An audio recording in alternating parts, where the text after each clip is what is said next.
Morning, everybody. Gonna apologize in advance. I'm having a bit of a tough time keeping it together today. As many of you know, I am from New York City, and I did witness firsthand the attacks of September 11th, 2001. It's a very solemn day for me, as I lost 13 dear friends that day, and I don't really have the words to say, to express to this day, 15 Septembers later, how I feel about that.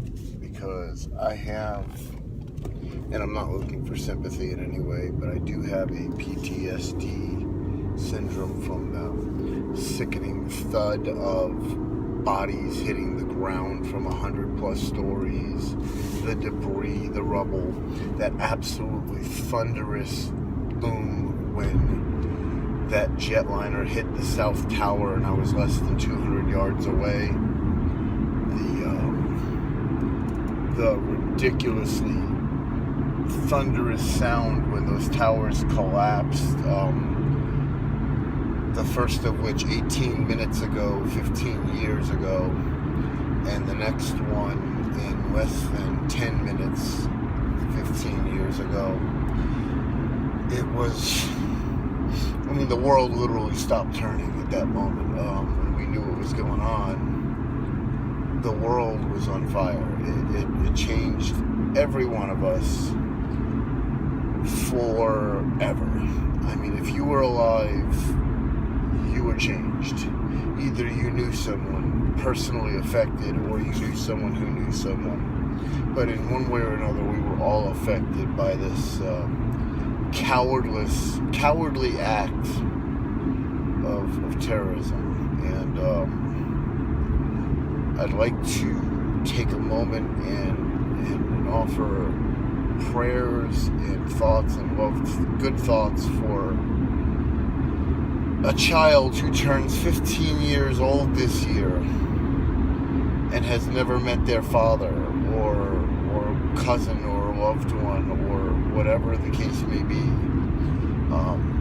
It just blows my mind to think that staggering number. We lost 2,996 people in all that day. Over 6,000 injured and tens of millions permanently damaged emotionally for the rest of our lives. I know it's an American, they want to call it Patriot Day, but I want to offer this thought. We call it a day of mourning, and we do mourn. Trust me, we mourn. But I offer you this, as a former first responder, as someone who knew and it continues to be good friends with all of these first responders, be it firemen, may Timothy Stackpole, Captain Timothy Stackpole, please rest in peace. You're a hero wherever you are in heaven. Know that we're thinking of you and your family, my family, right now. Personal family relationships all withstanding, we are thinking of you.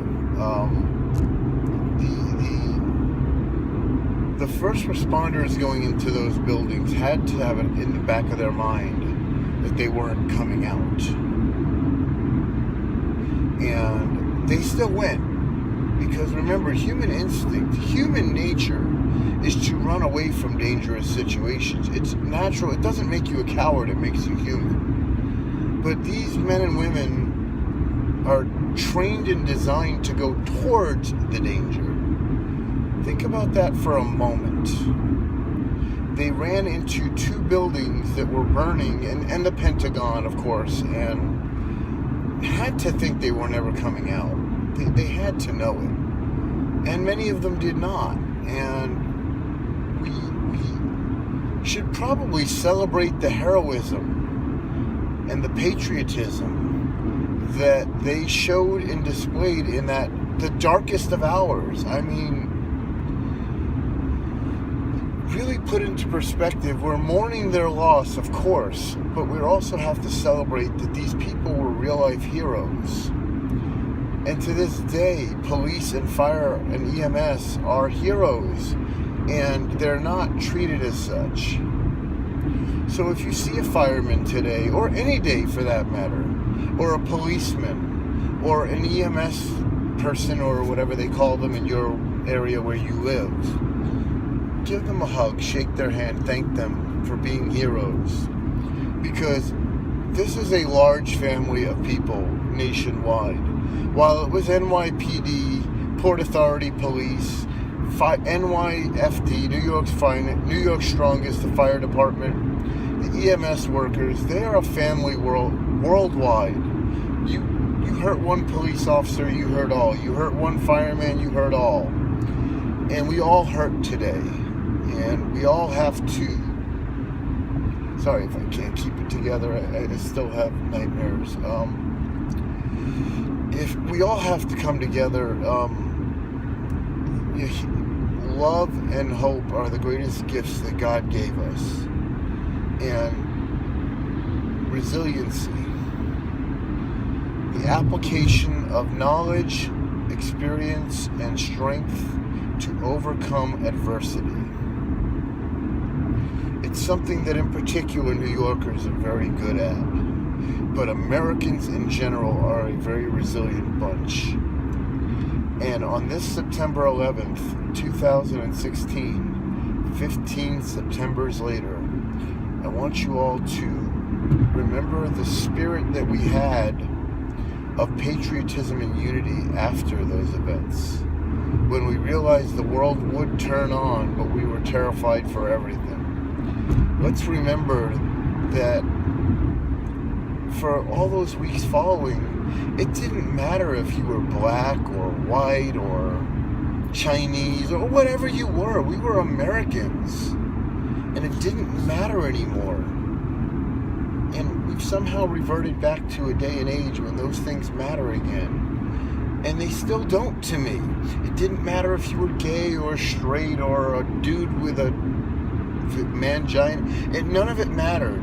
We were Americans. We hugged, we cried, we laughed. We didn't laugh, but we hugged, we cried, we mourned, we grieved together.